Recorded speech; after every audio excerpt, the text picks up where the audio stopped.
എങ്ങനെയാണ് പാവക്ക കൊണ്ടാട്ടം ഉണ്ടാക്കേണ്ടതെന്ന് ഇന്ന് നിങ്ങളോട്.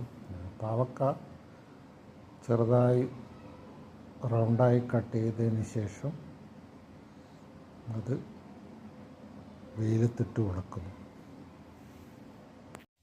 തൈര് മിക്സ് ചെയ്ത് വെച്ചിരിക്കുകയാണ്. ഇനി നാളെ ഇത് എടുത്തിട്ട് വെയിലത്തിട്ട് ഉണക്കും.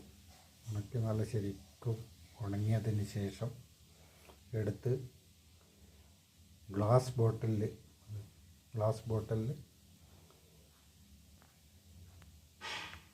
അടച്ചു വെക്കും. അങ്ങനെ വെച്ചാൽ കുറേ നാൾ നിൽക്കും. അതിനു വേണ്ടി ഗ്ലാസ് ബോട്ടിൽ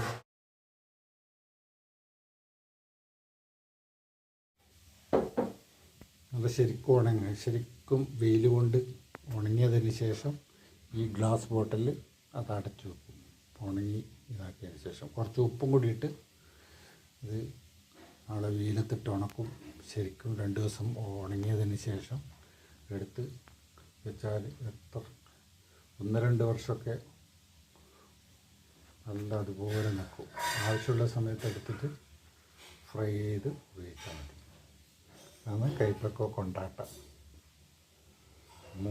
മോരിലിട്ട് വെച്ചതിന് ശേഷം അടുത്ത ദിവസം എടുത്ത് വെയിലത്തിട്ട് ഉപ്പും ചേർത്ത് വെയിലത്തിട്ട്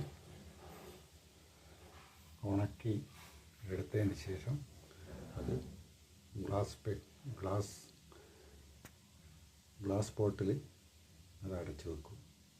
അടച്ചു വെച്ചാൽ വേറെ ഇതൊന്നും പിടിക്കാതെയുണ്ട്, ഫംഗസൊന്നും പിടിക്കാതെയുണ്ട്, അങ്ങനെ നിൽക്കും.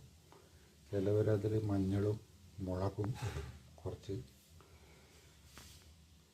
അട്രാക്റ്റീവ് ആവും. മുളകും മഞ്ഞളും ഇട്ടാൽ കുറച്ചൊരു കളർഫുള്ളാവും. ഇതാണ് കൈപ്പക്ക കൊണ്ടാട്ടം.